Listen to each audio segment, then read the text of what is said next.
Next we will have Cisco and we can change language back to Finnish. Elikkä seuraavaksi saamme Ciscon puheenvuoron, jossa käydään läpi sitä, miten heidän teknologia mahdollisti Pariisin olympialaiset viime vuonna. Ja tämä teema sopiikin hirveän hyvin yhteen sen faktan kanssa, että Atea aloitti yleisurheilun pääyhteistyökumppanina Suomessa juuri. Kuulostaa mielenkiintoiselta.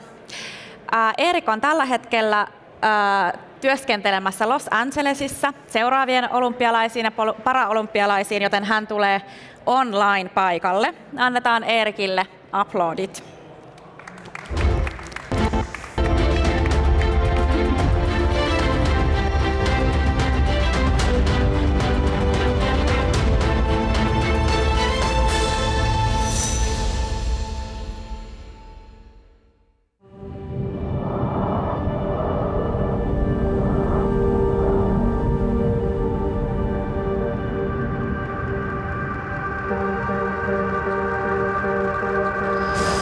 Tell me I'm the greatest, feeling so heroic. Wanna see my hand, but I never show it. Never thought I wanted all this time, but the glory in the present make the past inside. Full of all my plate, I celebrate the night.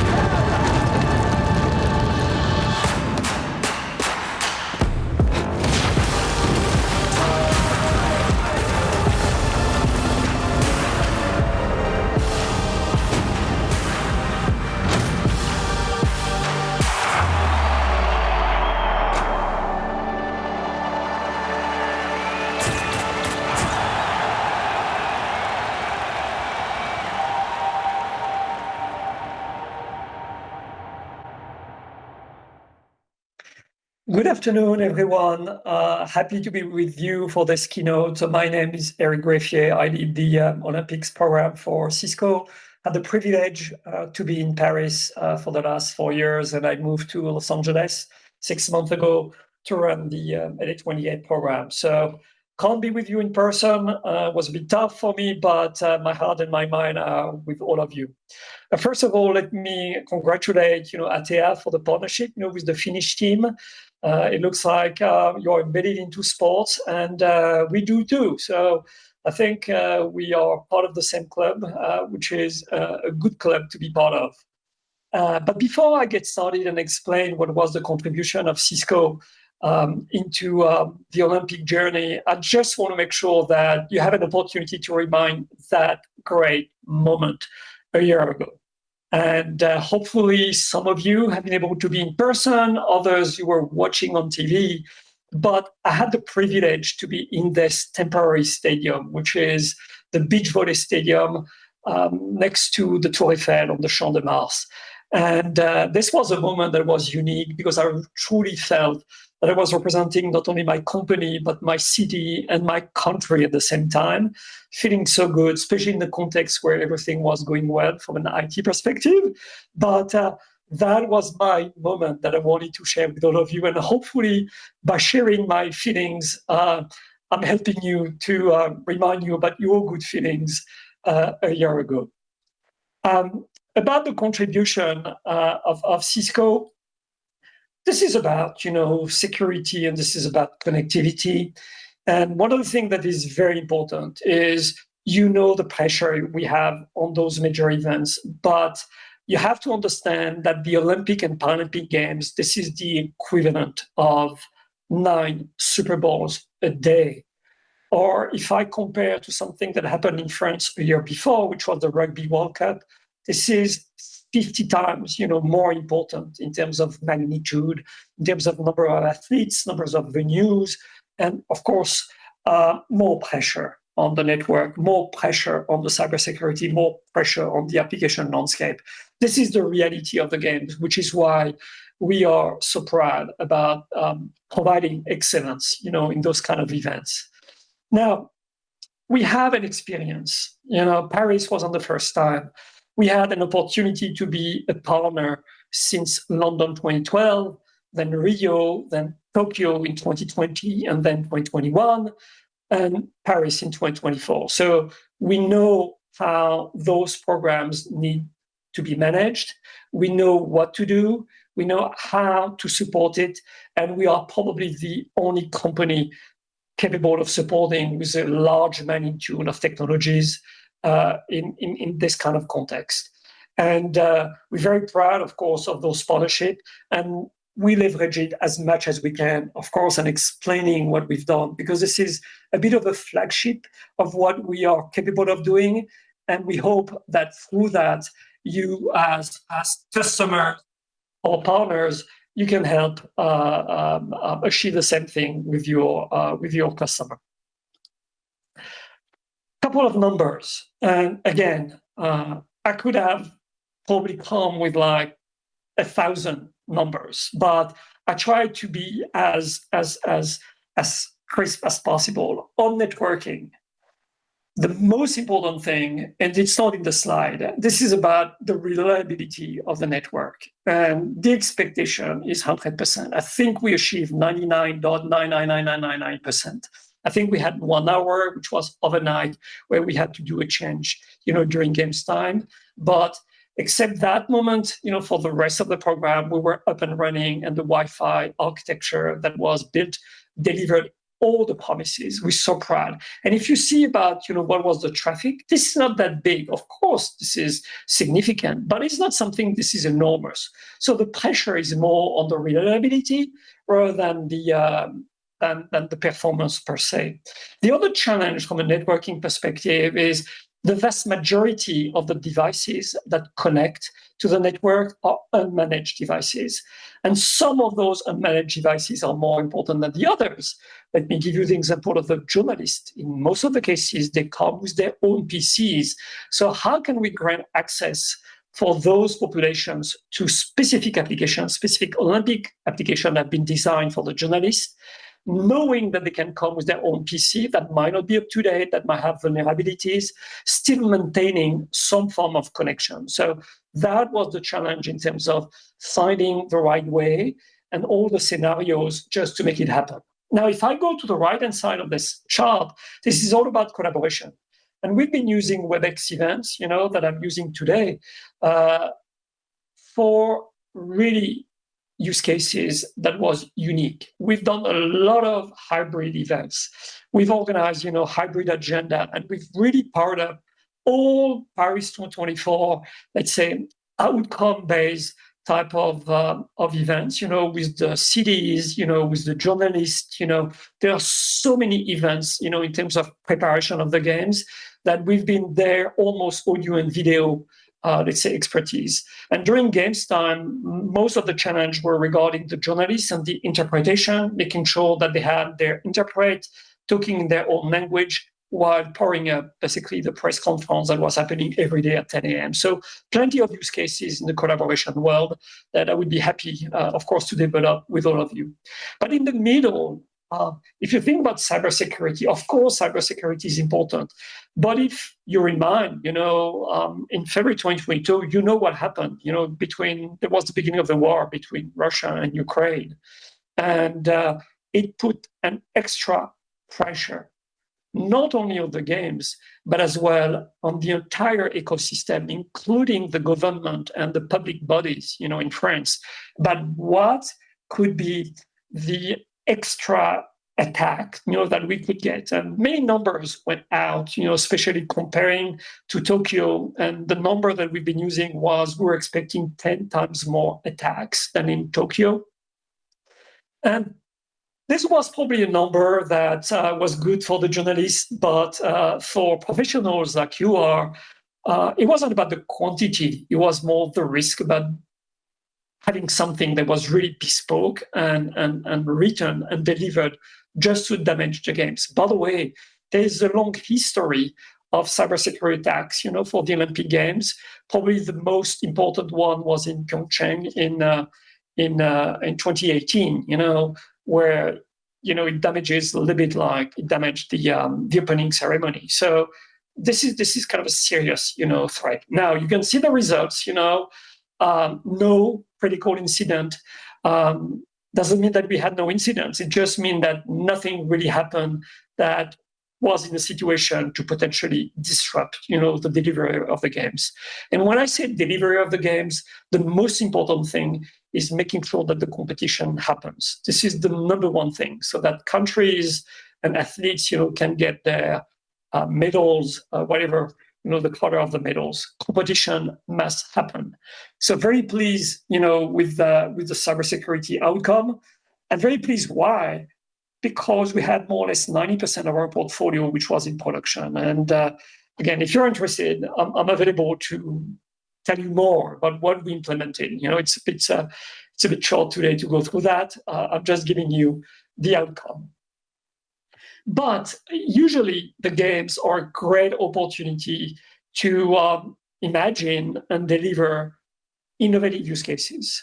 And I want to call out like those three, which I believe are the three most important ones, for Cisco. The first one was we've been so proud about delivering through private 5G capabilities a broadcast use case, which was providing immersive experiences of the sailing competition with smartphones attached, to the competition boats, down, of course, to the broadcasting center and out to any channel in the world.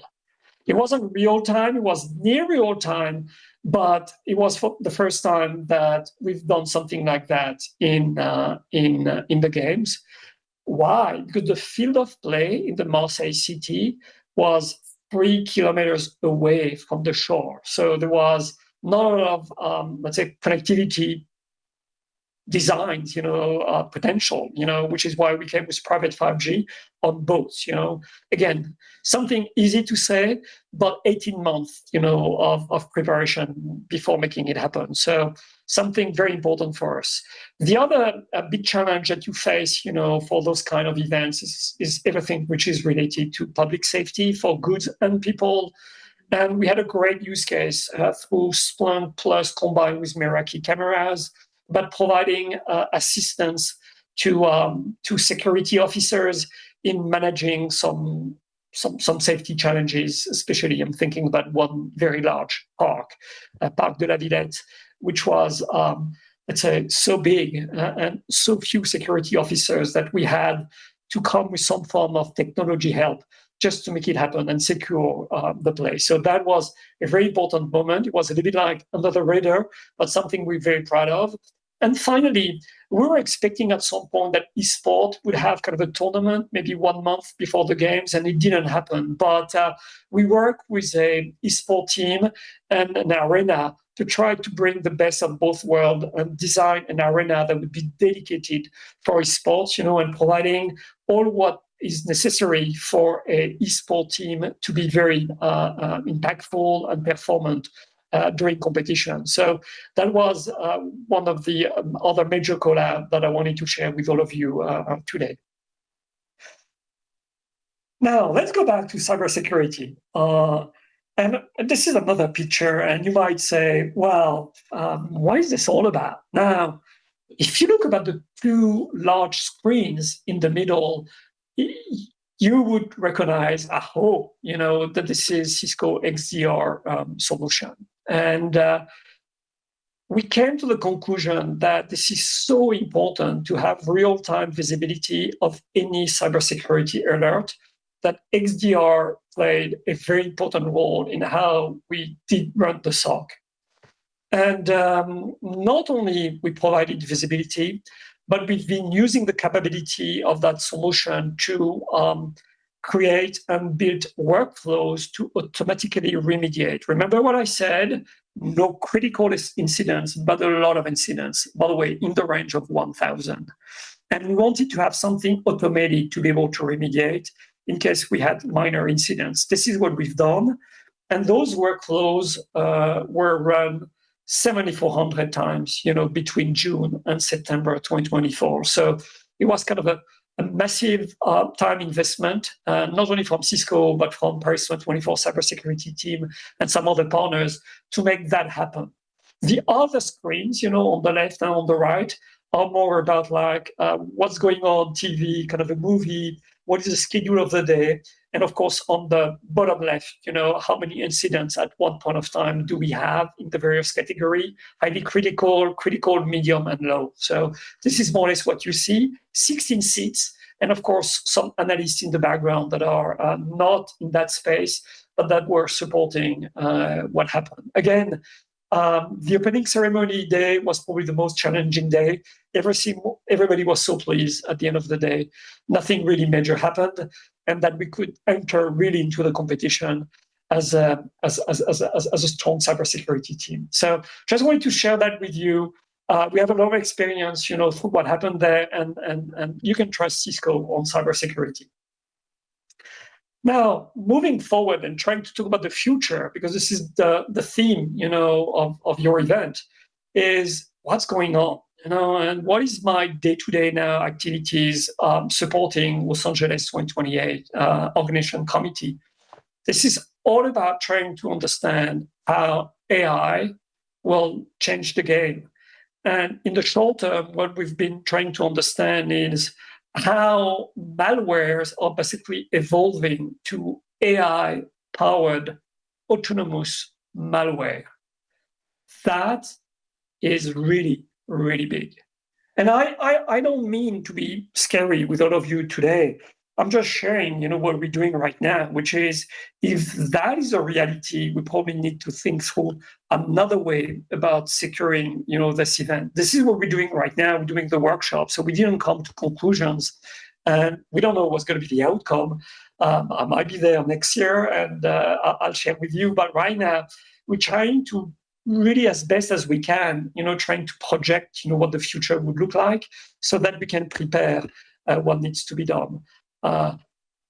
There are things that you don't know what you don't know. So it's not tend to be perfect. We try to be as agile as possible, but that is really concerning right now. So we have solutions in our portfolio that can prevent, from those kind of attacks. And what we're seeing, of course, is everything is regarding identity management. So for all of you, you probably got this message multiple times today, but watch out your identity management, provisioning, and so on and so on. It's the easiest way for attackers to try to get in and put some of those, AI malware into the system. So again, knowing your enemy is the right thing to do 3 years before the game, so that you can prepare accordingly. So I just wanted to close out with a kind of a summary, and especially for 2028, but that was true for Paris 2024.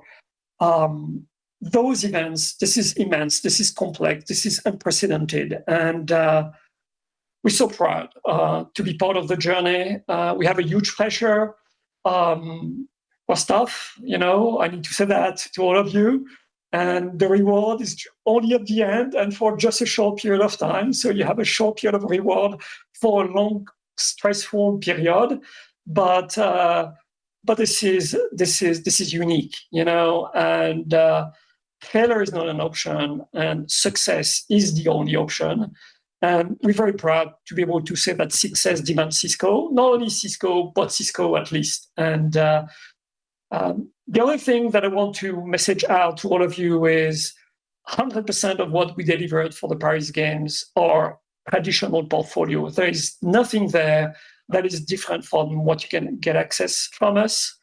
I've been using the games, and of course the fact that we can't delay them unless we have a COVID situation, to accelerate some of the features. But at the end, it was in the roadmap, and if it's quicker, everybody benefits, from it.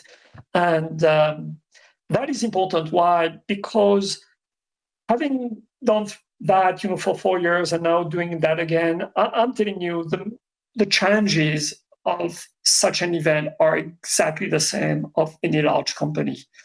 And being able to address those challenges with our portfolio of today is just a way to basically message you that you can trust Cisco. You can truly trust Cisco. And really the proof point is in this games, partnership. Thank you.